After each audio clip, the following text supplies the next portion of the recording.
سجدہ صاحب کی طرح یہ بھی ایک ٹاپک ایسا ہے جس پر بے شمار سوال آتے ہیں اور اس کے بارے میں بہت سی غلط فہمیاں بھی پائی جاتی ہیں.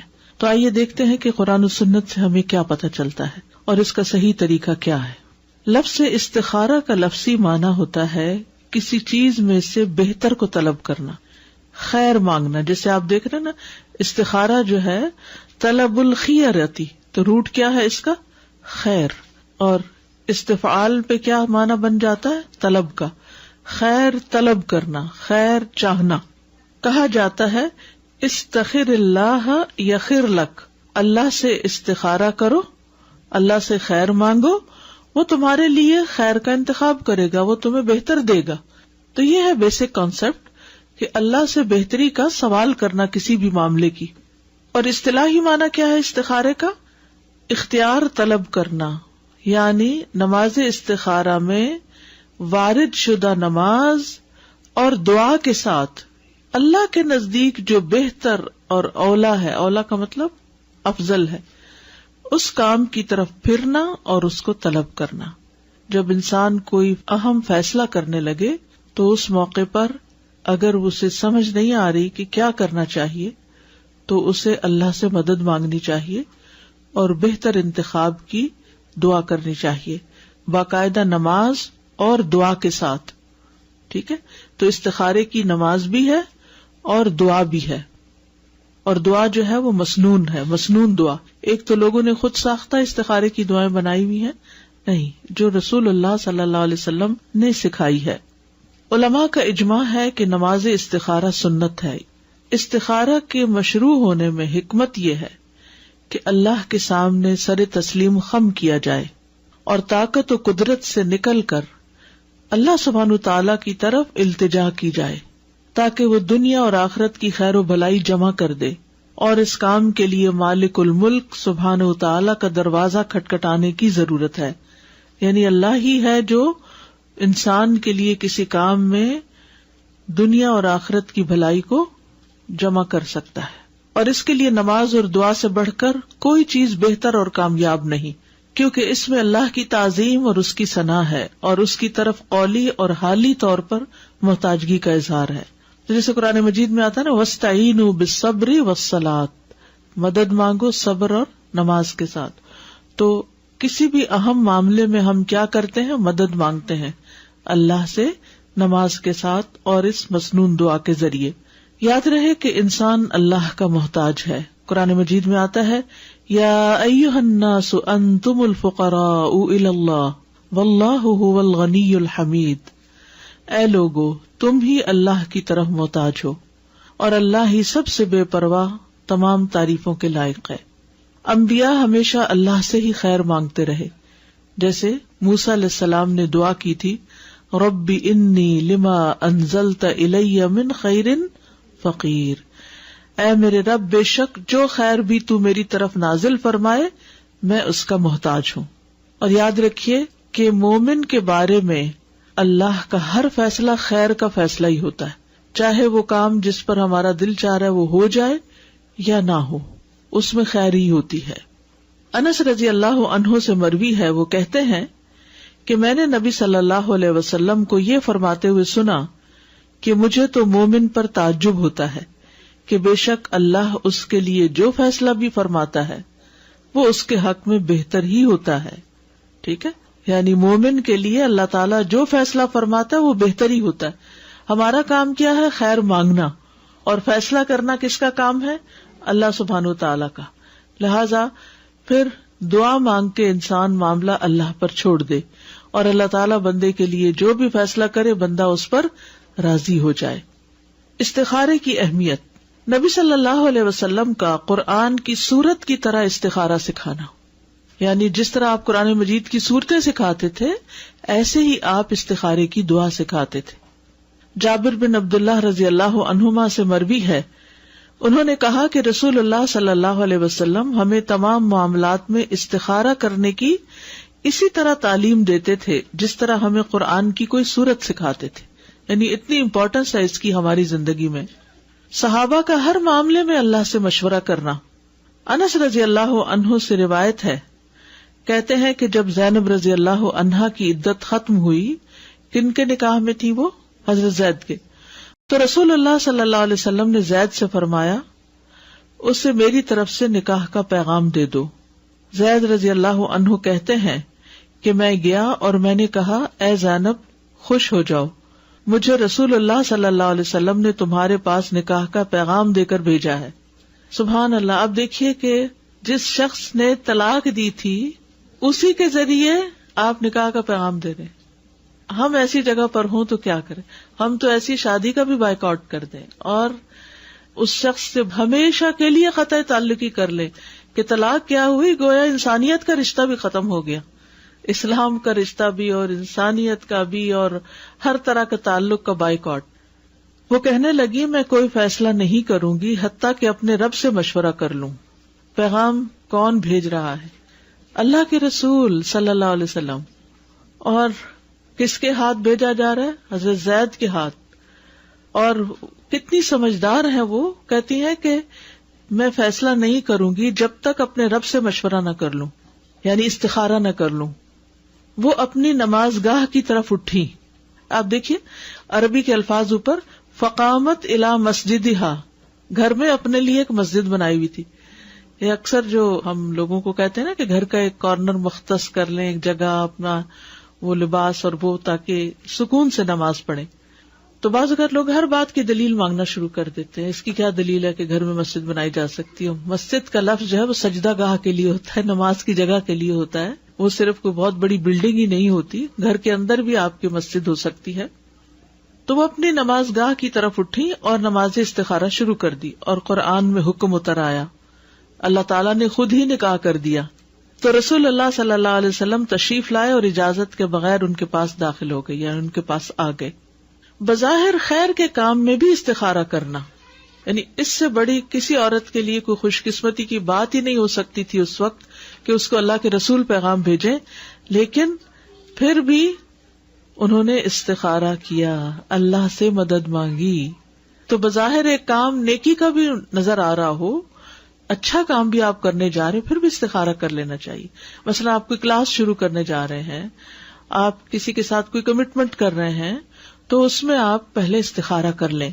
امام نووی رحمہ اللہ فرماتے ہیں اس حدیث سے واضح طور پر پتہ چلتا ہے کہ جو کسی کام کا ارادہ کرے اس کے لیے نماز استخارہ پڑھنا مستحب ہے، خواہ وہ کام بظاہر خیر کا ہی کیوں نہ ہو. استخارے کے بغیر دنیا کے کاموں میں پیش قدمی نہ کی جائے، یعنی استخارہ دین کے کام میں بھی ہوتا ہے اور دنیا کے کام میں بھی، سوائے فرائض کی ادائیگی کے. آپ یہ نہیں کریں گے کہ اللہ تعالیٰ میں ظہر کی نماز پڑھوں کہ نہ پڑھوں، اس کا استخارہ نہیں ہوگا. لیکن باقی اچھے کاموں کے لیے بھی استخارہ ہوتا ہے اور دنیاوی کاموں کے لیے بھی. بعض علماء نے کہا کسی بندے کو دنیا کے کاموں میں سے کسی کام کے لیے اس وقت تک پیش قدمی نہیں کرنی چاہیے جب تک کہ وہ اللہ سے اس میں خیر کا سوال نہ کر لے، یعنی اسے چاہیے کہ نماز استخارہ کی 2 رکعات ادا کر لیا کرے. استخارہ شرمندگی سے بچانے کا سبب ہے. ابن تیمیہ کہا کرتے تھے کہ جو انسان خالق سے استخارہ کرے اور مخلوق سے مشورہ کرے اور اپنے کام میں ثابت قدمی دکھائے، وہ کبھی پشیمان نہیں ہوگا، نادم نہیں ہوگا، شرمندہ نہیں ہوگا، ریگریٹس نہیں اس کو ہوگی. استخارے کا طریقہ، نبی صلی اللہ علیہ وسلم کا سکھایا گیا طریقہ. جابر بن عبداللہ رضی اللہ عنہما سے روایت ہے، کہتے ہیں کہ رسول اللہ صلی اللہ علیہ وسلم ہمیں تمام معاملات کے لیے استخارہ اس طرح سکھاتے تھے جیسے ہمیں قرآن کی کوئی سورت سکھایا کرتے تھے. آپ فرماتے تھے جب تم میں سے کوئی کسی کام کا ارادہ کرے تو فرض نماز کے علاوہ 2 رکعت نفل پڑھے، پھر کہے اے اللہ میں تیرے علم کے ذریعے سے خیر کا طالب ہوں، یعنی یہ دعا پڑھے آخر تک. اور یہ فرض نماز کے علاوہ نماز پڑھنی ہوگی، فرض کے بعد آپ نے یہ دعا نہیں پڑھ کے کام چلانا، الگ نماز ہے اس کی. ٹھیک ہے. شیخ ابن عثیمین کہتے ہیں کہ علماء رحمہ اللہ نے آپ صلی اللہ علیہ وسلم کے اس فرمان فَلْيُصَلِّ رَكْعَتَيْنِ مِنْ غَيْرِ الْفَرِيضَةِ کہ وہ فرض کے علاوہ 2 رکعات ادا کرے، اس میں اختلاف کیا ہے کہ کیا اگر کوئی سنت مؤکدہ پڑھنے کے بعد استخارہ کی دعا کر لے تو اسے اس کا مقصد حاصل ہو جائے گا، یا استخارے کے لیے مستقل نماز پڑھنا ضروری ہے. یعنی نماز کے بعد 2 سنتیں ہم پڑھتے ہیں نا، تو کیا وہ کافی ہیں؟ اسی کے بعد دعا کر لیں یا پھر 2 نفل اور پڑھ کے پھر دعا کریں؟ جن لوگوں نے کہا من غیر الفریضہ کے الفاظ تمام نوافل حتیٰ کہ سنت مؤکدہ، تحیت المسجد اور تحیت الوضو بھی شامل ہیں، وہ کہتے ہیں کہ کفایت کر جائے گا. تو آپ سنت مؤکدہ کے بعد استخارہ کر لیں، اس میں ممانعت نہیں، کیونکہ نبی صلی اللہ علیہ وسلم نے فریضہ کے علاوہ استخارہ کرنے کا حکم دیا.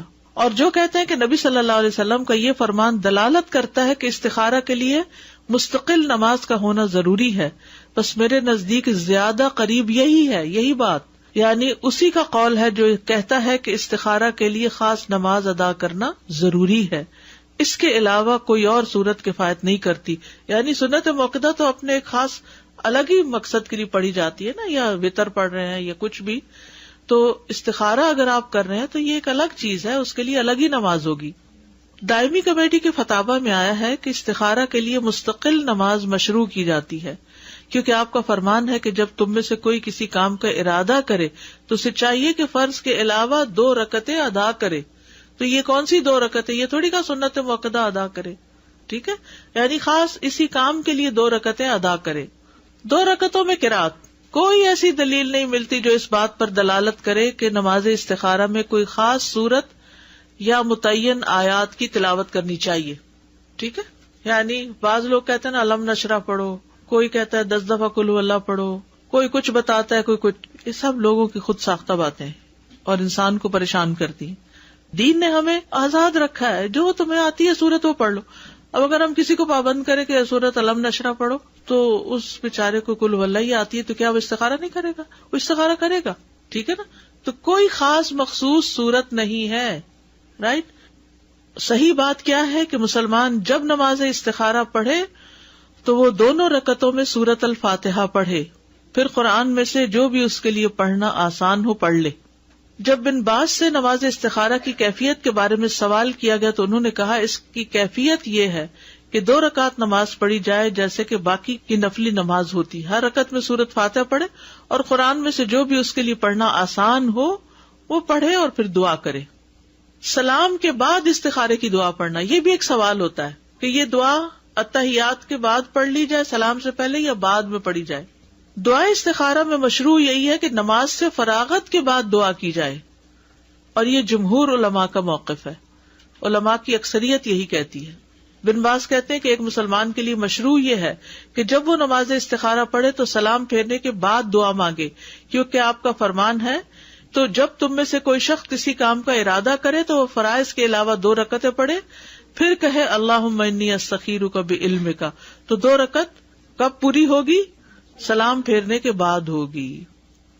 کیا 2 رکعت پڑھے بغیر صرف دعا پڑھ سکتے ہیں؟ یہ بھی سوال آتا ہے، ٹھیک ہے نا. یہ واضح ہی ہے کہ استخارہ کی 2 رکعت ہوتی، پھر نماز کے بعد دعا کی جاتی ہے. لیکن اگر مسلمان نماز پڑھنے کی طاقت نہ رکھتا ہو تو کیا نماز کے بغیر صرف استخارے کی دعا ہی پڑھی جا سکتی ہے؟ مثال کے طور پر کوئی عورت حائضہ ہو اور اسے کوئی حاجت پیش آ جائے اور وہ اس بارے میں استخارہ کرنا چاہتی ہو، کوئی بزنس ڈیل ہے، کہیں جانا پڑ رہا ہے یا کوئی بھی، لیکن وہ نماز نہیں پڑھ سکتی، تو کیا اس کے لیے صرف دعا مانگ کر استخارہ کر لینا جائز ہے؟ جی ہاں. اس کا جواب کیا ہے؟ جی ہاں. جس کے لیے نماز ادا کرنا ممکن نہ ہو، نفاس کی حالت میں عورت 40 دن کے لیے، حیض کی حالت میں 10 دن کے لیے، اور وہ کام جس کے لیے استخارہ کرنا 10 دن نہیں لٹکا سکتے، تو اب کیا کرے؟ اب صرف نماز کے بغیر ہی دعا استخارہ پڑھ لے.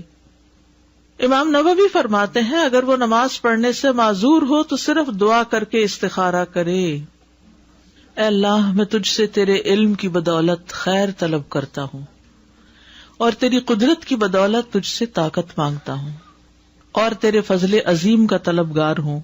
بے شک قدرت تو ہی رکھتا ہے اور مجھے کوئی قدرت نہیں، اور تو جانتا ہے اور میں کچھ نہیں جانتا، اور تو تمام پوشیدہ باتوں کو جاننے والا ہے.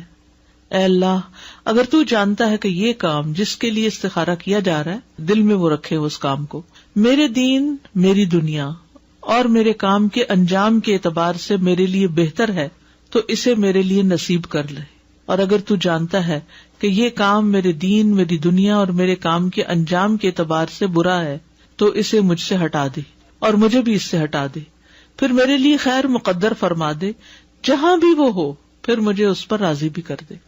اتنی خوبصورت دعا ہے.